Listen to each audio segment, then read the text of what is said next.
What is up, everybody, and welcome back to TarHeelIllustrated.com. I'm Jacob Turner. He's Andrew Jones. It's been a couple weeks since we've hopped on a podcast. I know you've been doing the drops. Drops have been doing great numbers, so we keep rolling those out, obviously, during the offseason. But I guess we're back in business, AJ. We're back together to talk a little Carolina football today, man. Looking forward to it.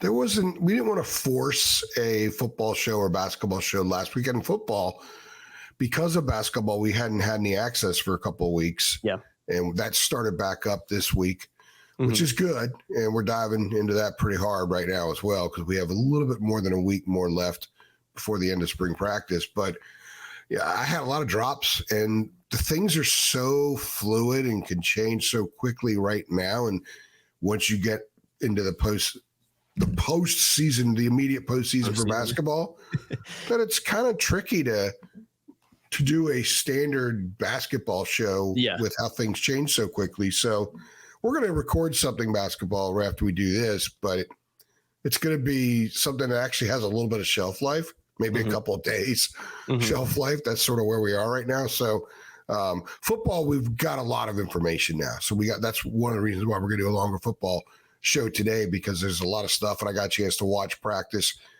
yesterday, and there was a lot of live contact, full contact at practice, which was great. So I feel like I learned a lot watching this football team and sort of got a little football mojo going. So right now is a really good time to do one of these. Oh, 100%. I'm looking forward to chatting a little football, because we haven't really chatted a lot, if at all, football together on a podcast. I know it's been some individual drops, and basketball season was in full swing. So football was taking a big was on the back burner a little bit with Carolina, obviously, in the NCAA tournament and everything. But I'm looking forward to chatting with you about a week, I guess a week tomorrow before the spring game. Then obviously spring football will be wrapped up after that. So big week ahead for North Carolina, and I'm sure we'll be doing a good amount of football stuff in this next week. But AJ, you talked about open practice on Thursday. You were there, and that's what we're going to focus on in this. Quick disclaimer.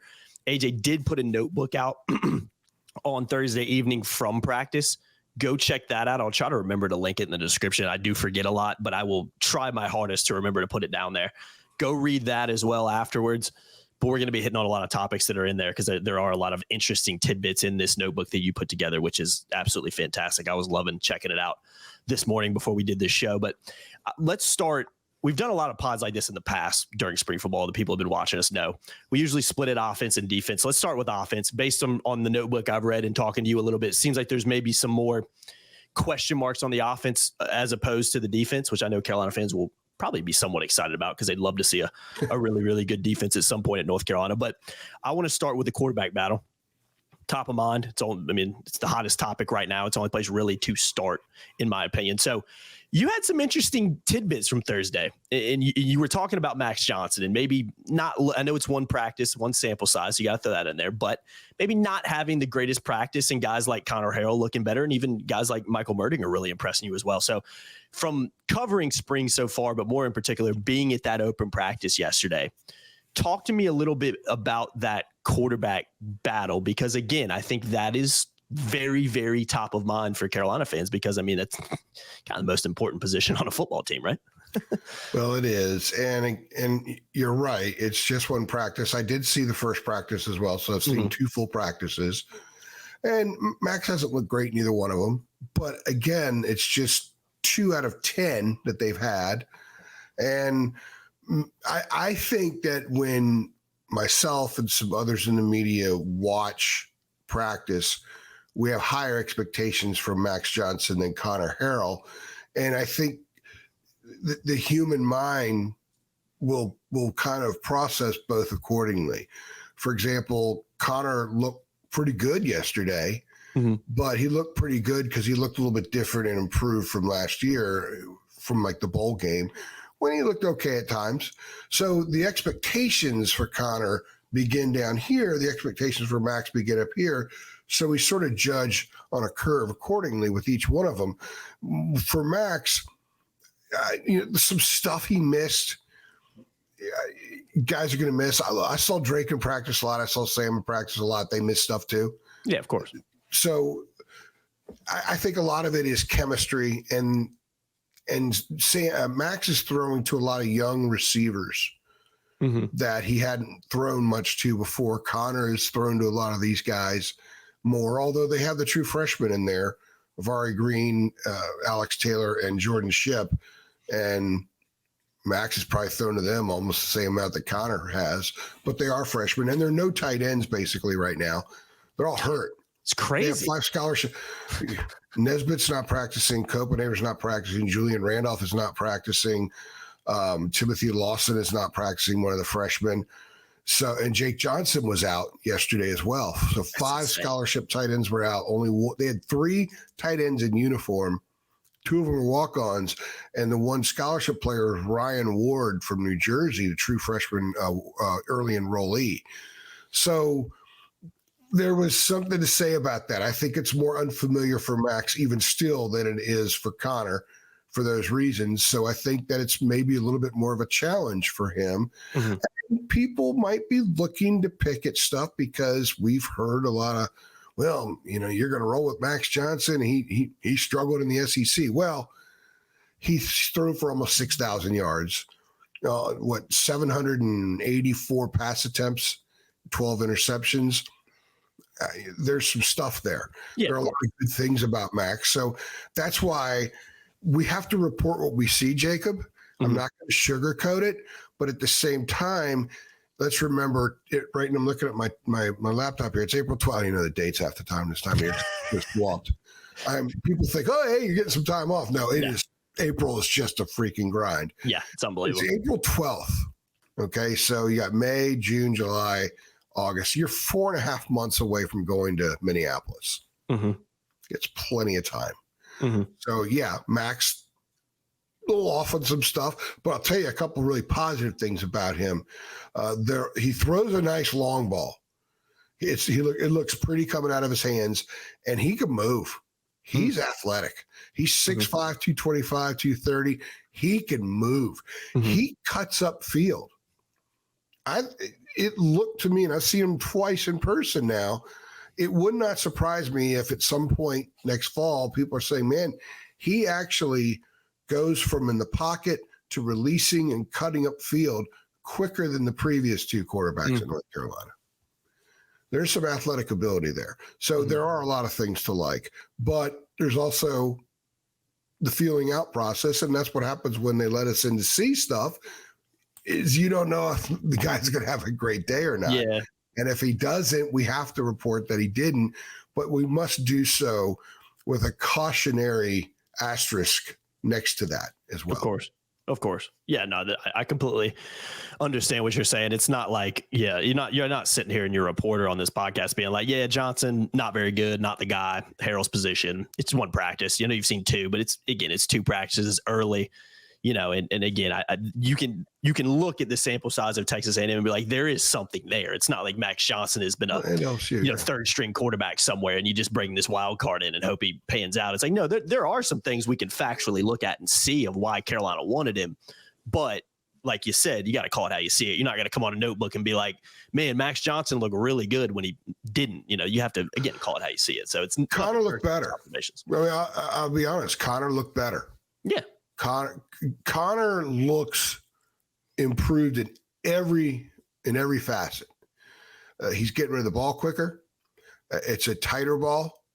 The stuff over the middle he had 3 drops yesterday over the middle because if people remember Mitch Trubisky, the players used to joke about, man, Mitch is going to kill you with one of those balls over the middle if you're not ready for it because it's a laser coming in there. Connor was throwing some damn lasers yesterday. His legs are what they are. He scored a touchdown. And mind you, they were going full contact, not with the quarterbacks, but full contact. And Connor had a beautiful cut up the gut for a touchdown on a play. He's got a lot of those things. He looks like an older, more mature quarterback.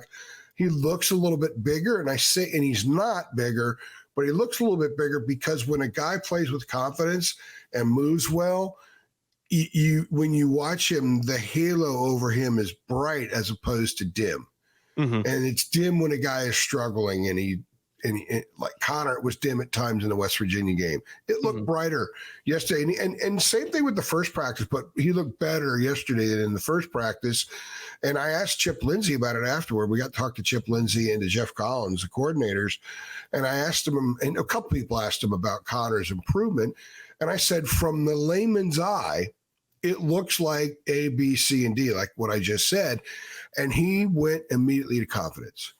So when you see a confident player, they're going to be sharper and crisper with everything because there's no thinking. It's all reaction. Everything is wired. The wiring is constructed properly with him now. I think as a quarterback, that's a really good thing. And one thing you cannot overstate, and I asked Chip about this as well. Connor, if everybody remembers, he was valedictorian in high school. Yeah. Connor is incredibly smart. Like you take football away, Connor's smart walking out in the real world. There's football smart and there's real world smart. He's got both. And the value of the film of him playing in the bowl game, he has squeezed every drop out of that film and has applied it to his individual personal work. And we saw the result of that yesterday at practice. It was mostly positives with Connor. He had a couple balls batted down, including when some of the student managers do that thing where they're walking toward the quarterback, because Connor's still a little over 6 feet. But it's also it was April 11th when that happened. So there's a ton of time to work on that. I think that the progress that has been made is significant enough that you're like, okay, that's just one of the boxes that still needs checking. And he's in the process of getting to those boxes, I think. So, if you stand alone yesterday, you would say Connor Harrell's ahead of Max Johnson just because of yesterday. But we're all smart enough to know that it's not based on just yesterday. And there's a lot of things that Max has going for him, and it will move forward. But I do want to emphasize that there is a quarterback battle going on. I posted a story a couple of days ago. It's out there, and people are saying, we've heard this crap before. I'll believe it when there's no quarterback. They didn't bring in Max Johnson to sit. Well, he's got to win the job. And they're going about it the right way. And I was talking with some people in the program yesterday when I'm down there on the sideline of the field watching practice. This is a legitimate quarterback battle. Anybody thinks that it's etched in stone who's going to take this first snap at Minnesota, you're wrong. This is a quarterback battle.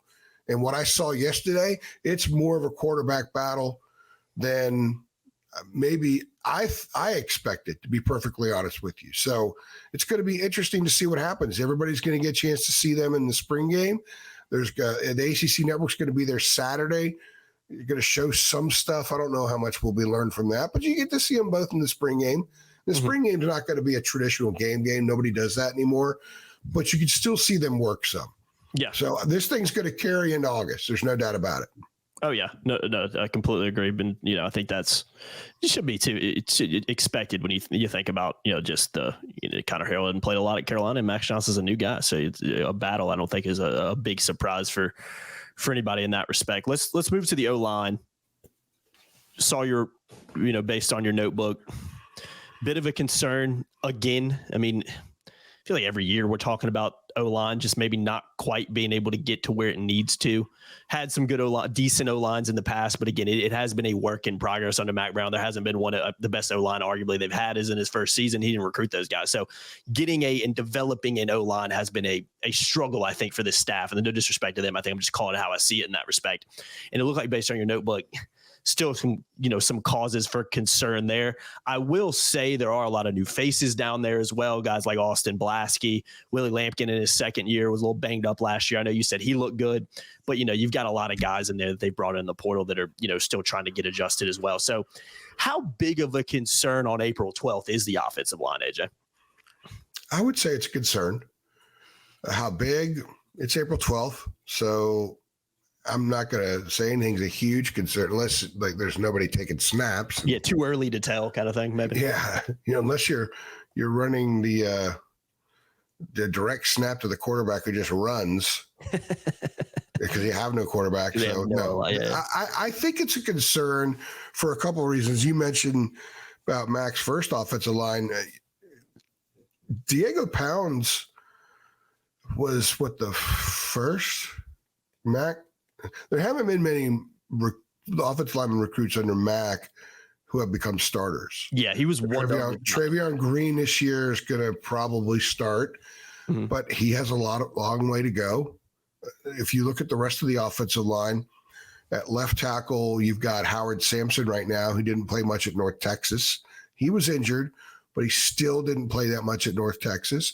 You've got Willie Lampkin at left guard, came in from Coastal Carolina. He's sort of, in a weird way, a veteran lineman guy in that room now for Carolina as far as being a Tar Heel goes.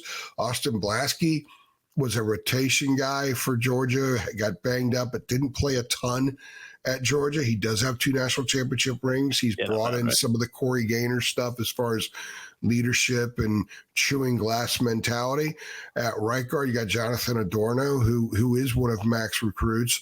But Adorno didn't play a whole lot last year, and he's been he's played when guys have been hurt. Like he started the Georgia State game a couple years ago. I think he may have played a ton against App State. He's had some games where he's played a lot. I think he played a lot at Miami a couple years ago as well. But he's not a guy that's just gone into camp and just grabbed hold of a job and won it. And he's at right guard now. And then, of course, you've got Travion Green at right tackle. And behind them, you have a couple of true freshmen, at least yesterday, with like Andrew Rosinski at left tackle. Now, I will say the true freshmen, they look pretty good, but they're true freshmen and they're on the offensive line, so don't expect to see them much. I think it is a concern. They do get Jekiah Leftwich from Georgia Tech coming in here in a couple of months. I think that will help. I would not be surprised if he supplants a Howard Sampson as a starter. But they love the size of Sampson and Green. They want massive tackles. They want them to be able to win battles over there and keep a defensive end or an outside linebacker from the quarterback for a split second longer. Mac has said multiple times, Jacob, he thinks this offensive line could be better than last year. And in fact, he said the day before spring practice started that they would. It's a bold statement. It's a bold statement. I wonder what he's basing that on. Well, I don't know. You know what I mean? Yeah, I think when he said it, a couple of us kind of looked at each other like, well, okay, that's interesting. I want to see what he's talking about. And I watched the offensive line a ton yesterday, and there are some bodies there, man. They look good. They look good going through an airport, that kind of thing. They got some big dudes, and I think there's a lot of upside to these guys. I do think some of the positives are that this is already a fairly cohesive group. It's a very hard-working group. Sometimes there's dead weight in an offensive line room, and I think they've had some of that the last few years. They've cut the dead weight off. I don't think there's any dead weight right now in the offensive line room, and that's a good thing because I think collectively they'll push each other forward as a result.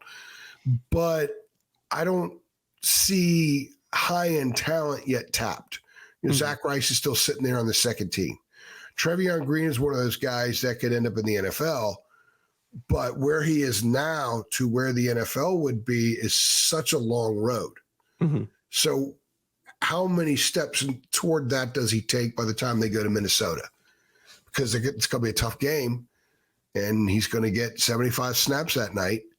So how ready will he be that night? That game could kind of push their season in certainly a negative direction. I don't think winning it means they're going to have a great year, but losing it would be a big red flag for a lot of people. So I think that's sort of the way I would characterize the offensive line. I do think there's parts and there's a lot to prove. There's a lot of guys with stuff to prove on that line. Blasky went to Georgia for a reason, and he did play. He got banged up. If he didn't get hurt last year, he would have played more. He might still be there. Who knows? So we'll see. I think they're well coached with Randy Clements. I was watching a bunch of drills. They were working an awful lot on quickness off the snap. And there was one drill they were working on where I loved it because I remember these drills. The offensive linemen have to block linebackers sometimes as their primary assignment, and you have to get to the linebacker. You got to go to him, not when he comes to you and he's trying to, blitz in a gap or something like that. And they were working on some stuff back, like getting into that second level which I think is a good sign because I do believe there will be some tweaking in some of the approach with the offensive line. And I also think that signals a little bit of a shift with the overall offense. Mm-hmm. And I think that that's a good thing. So the line will reflect the approach once we get to late August and early September. And that's what this time of year is all about. You got all these parts all over the place. And if you just judge one part by itself, it's not going to look right. You've got to judge them all when they come together. And that's when it will look right a little bit more. And I think that that's the mission that they're on right now. They are a long way away from having all the parts in sync. And I think that they're okay with that because they understand that this is a big process. Yeah, no, of course. And again, it is spring, so it's still a long way before the season and be a lot of development between now and then. But before we move on to defense, we're going to talk about defense as kind of a whole, because if we sit here and talk about every position group, we're going to be here for 2 hours. Wide receiver group, I want to hit on. That's the last position group I want to hit on the offense before we move to the defensive side of the ball. Thought it was you were very complimentary of the wide receiver group. And I don't think that's necessarily a surprise when you just look at the amount of bodies, and not only bodies, you got a lot of experience in there too, guys that have played a lot of snaps, but you also have a lot of really talented youngsters. This is the biggest thing that stood out for me from your notebook. Kobe Paysor, Gavin Blackwell, JJ Jones weren't out there because of injuries on Thursday. But Chris Culliver, Jordan Shipp, and Alex Taylor, you were highly, highly complimentary of. And again, I'm not necessarily surprised by that because these are all very highly talented kids coming into Carolina. We've seen these guys before they even at Carolina. We've seen them at some of the, Mac Brown, camps that they've had and showcases and everything like that, high school clips. These are very talented kids. But again, you were very, very complimentary of those three guys in particular. So from reading your report on the wide receiver group, I'm not necessarily surprised at how complimentary you were of them, but it does seem like that position group as a whole, they've got a lot of talent in there, and it seems like they're in pretty good shape on April 12th. How do you feel about that group and where maybe some of these young guys could potentially step up? Because if you can you're talking about three guys that are with a ton of experience that didn't even practice yesterday. But you've got other guys. We're not even talking about necessarily Paul Billets and Christian Hamilton, who you said, did some good things as well. So you're talking about a group right there that may be able to go really, really deep with a lot of, potentially high-end talent. So where do you think that group, sits on, again, April 12th at, in the afternoon? And I will add that Nate McCollum was out there doing forgot about things, McCollum, but there wasn't really a need to isolate him so much. So that's a very, very deep group. I was standing on the sideline talking with someone who writes for people on our board called TOS, the other site, the two main sites that cover UNC. TOS. I like that. And we were talking about stuff, and then someone from UNC came up, and his first thing he said to them was, those receivers in the red shirts, they better get healthy soon. Yeah. Because these guys out here are going to take their jobs. Mm-hmm. And he wasn't off. They're talented. They're talented. They need to play. I don't see a scenario in which Jordan Shipp is not on the field. He just looks the part. He does not look like a dude that should still be in high school. He doesn't look like a guy that would be going to a prom next week. He just carries himself. He's so confident. Mm-hmm. Vari Green, whose dad played in the NFL, very confident. He's fast. I like that group. They made plays. They ran good routes. They made plays. They looked like they'd been there a while. The thing that really stood out to me yesterday, and I told someone in the program this late during practice, is that when you look around, you don't automatically find the early enrollees. That used to be the case. You could look around in April and 10 practice. Yesterday was the 10th practice of spring. And you could just, there's one. Wasn't the case yesterday. These kids were ready to come in academically. They got their stuff done in December. There's a lot of confidence there. They're high achievement kids, and you could see that with the receivers. It's a very confident group. It's a group that's probably stepped on the field and as individuals and collectively thought, okay, why shouldn't we be getting 35, 40 routes a game? And not that they're all going to get 35 or 40 routes a game, because the dudes in front of them are pretty good. I think a healthy Paysor and a healthy JJ Jones are absolutely starters, no doubt about that.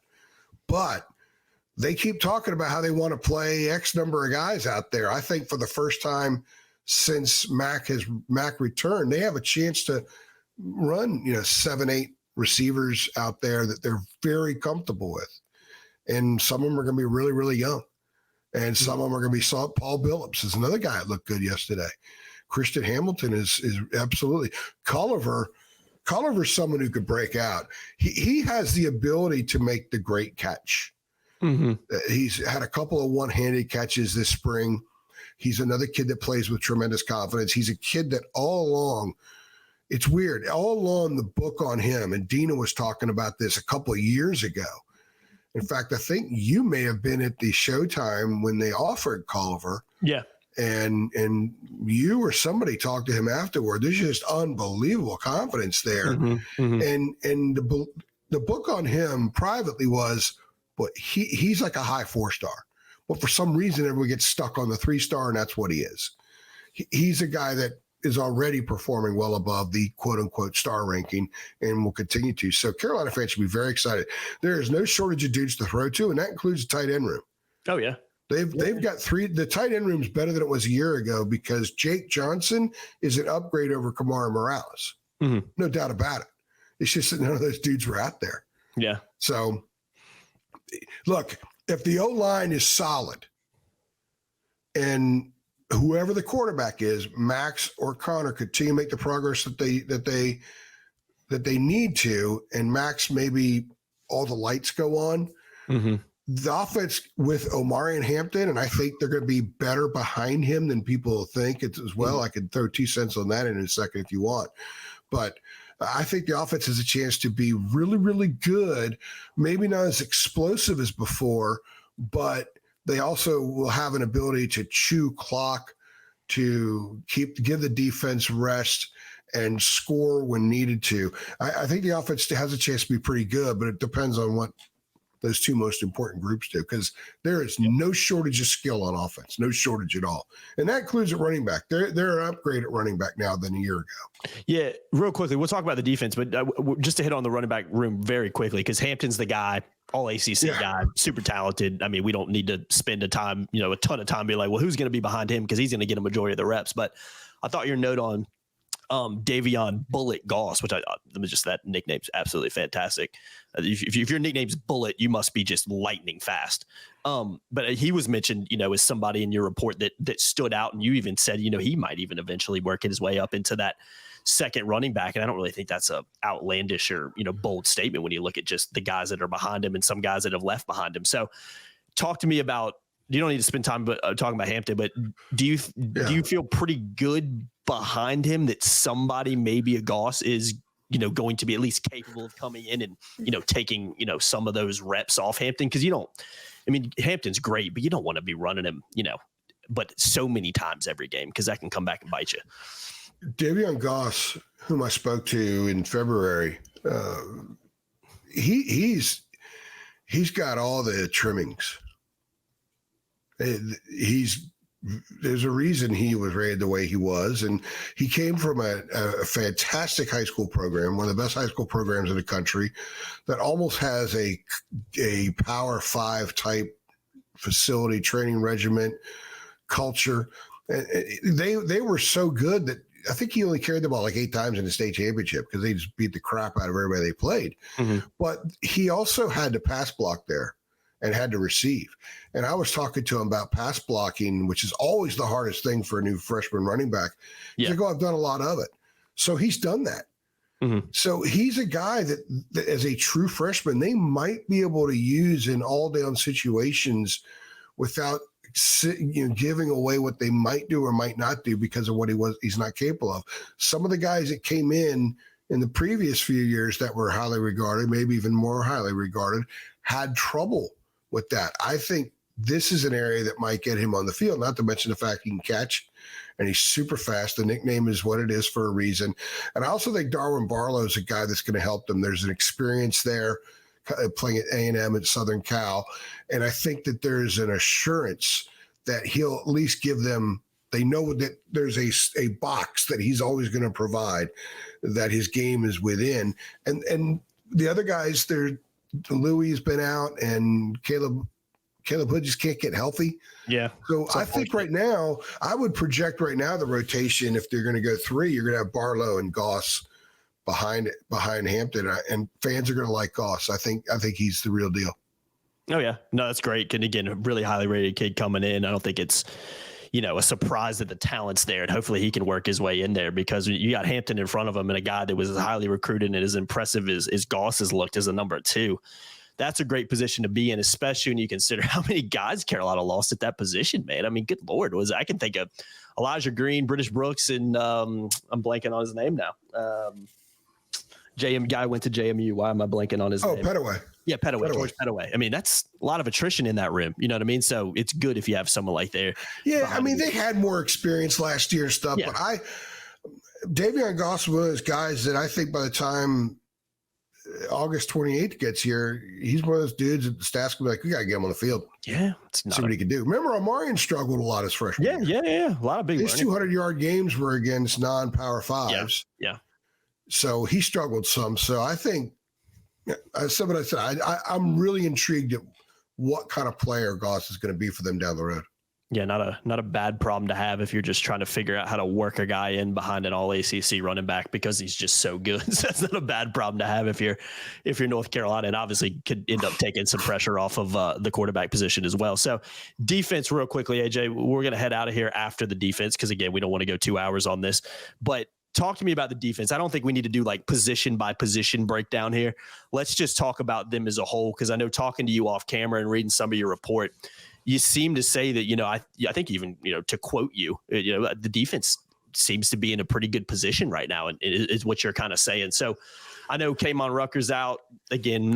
It's unfortunate that happened, but he's not going to miss any of the season, at least as of right now. And he's got so much experience that maybe missing spring and having a little bit of a break isn't necessarily a bad thing, especially if you consider how much he's going to be relied upon when the season rolls around. So talk to me about what you were talking about off camera. Why do you feel like, based on what you've seen and heard from the coaching staff and seen some of these open practices, why do you feel like the defense is in a pretty good position right now? Well, first with K'Mon very quickly, he did take part in 8 practices. He was out there. He's got the finger issue and he had surgery Monday. So he wanted to be out there for the install. And he was out there yesterday and he was chopping it up, man. Sounds like him. Yeah, there's a leadership quality there with him, which is big time.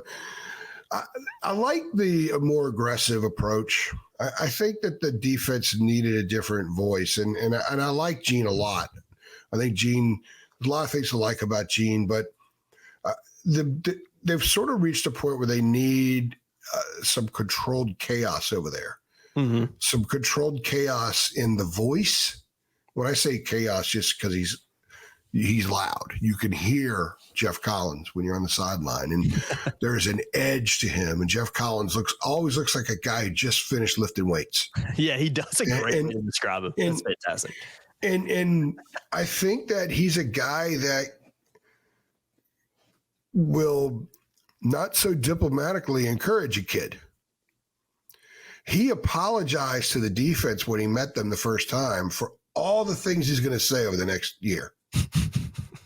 That's who you want, man. It's exactly what I apologize to you now for all the things I'm going to say to you over the next year. Was he drinking a Diet Coke?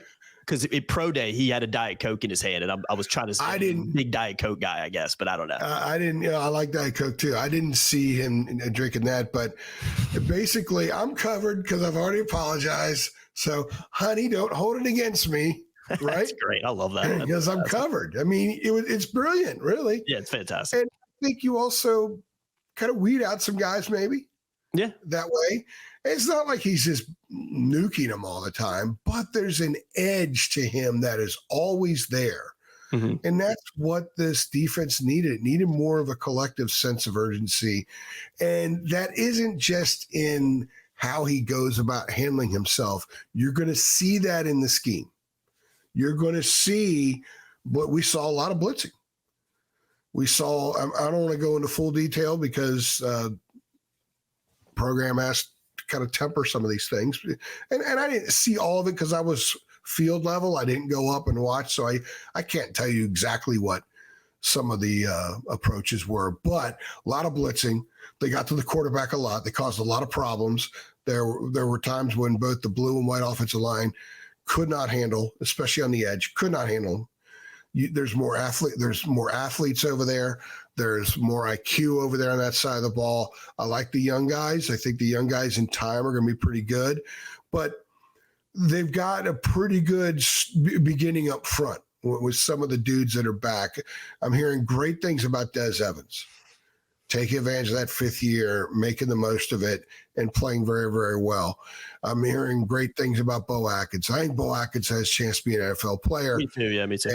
And what's wild about him is with Rucker out, Atkinson is getting some work in at what is now called the rush position. It was Jack. It's now called rush because he's so athletic. And he's a wild man out there too. It control chaos with him as well.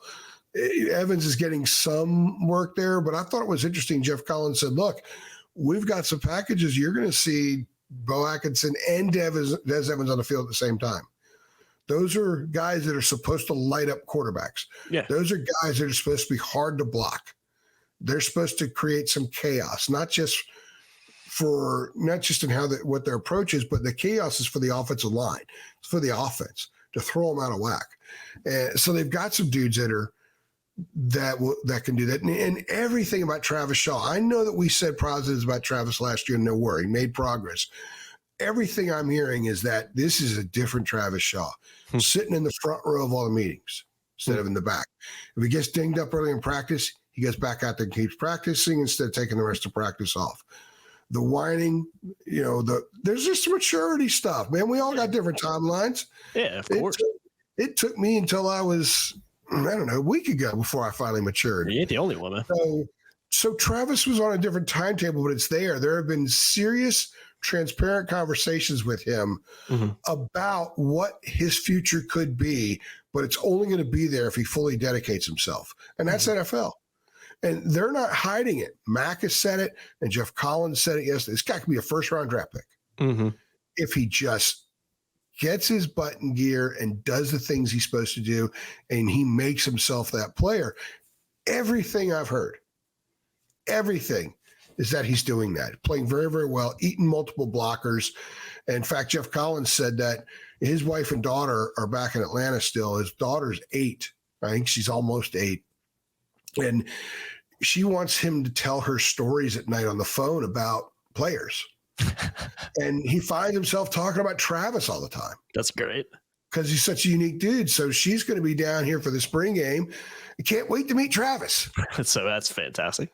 So I think these are all positive things. I like what the defense says. They have depth in the secondary. Elijah Huzzy's back at corner, which is where he's an NFL player. DeAndre Boykins is out there. Caleb Koss is getting some work at football, but mostly it's baseball right now. They like him. They like Jakeem Harris from NC State. In fact, Max said the other day, we don't talk about NC State. That's not an issue. He's a Tar Heel. And he's full. I watched him yesterday. He had a red jersey on. I watched him yesterday in practice. He is into it, man. So I like the culture on defense.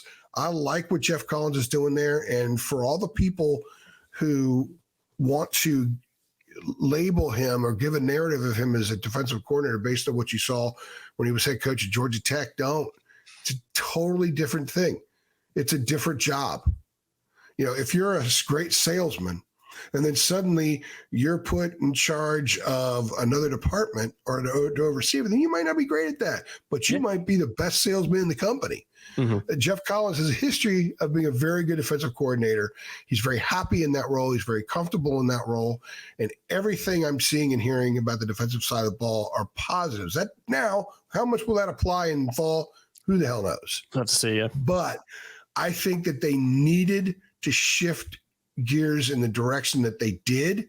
And so far, I'm seeing a positive result of that gear shifting so far. Yeah.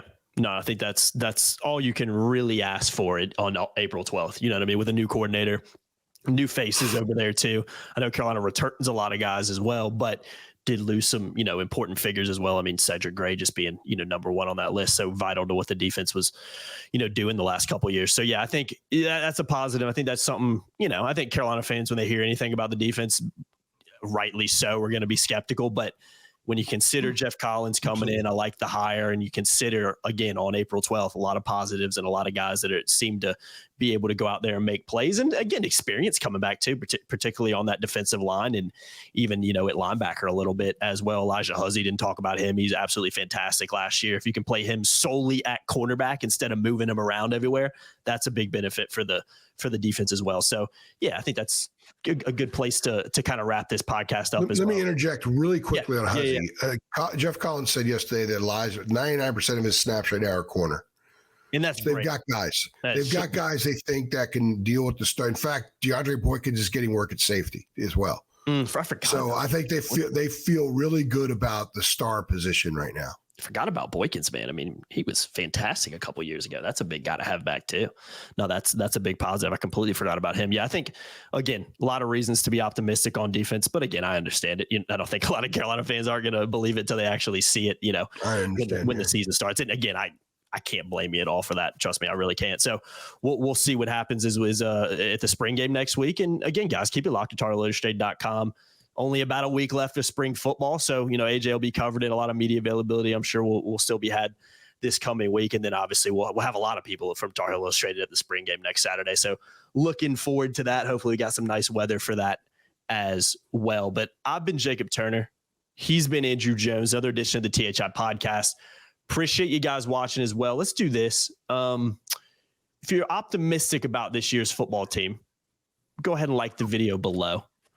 I'm trying to think of another reason you can like this video. If you're just if you're not optimistic, like the video as well. And if you're just glad to see me and AJ on a podcast again, go ahead and like this video. We're going to get a lot of downvotes. AJ should not have said that. That's unfun. Isn't there a thumbs down option on ours? I think there is. It doesn't show up anymore. We can see it on our analytics, but it doesn't show up to the public anymore. So, yeah. So I guess if people do down like, at least nobody else will know besides us. We'll just be pouting because, people are disappointed we're back together on a podcast. But again, we appreciate everybody watching. As always, hit that subscribe button. Make sure you like too. Make sure you share it. Tell your friends. And we'll see you guys next time. Thanks.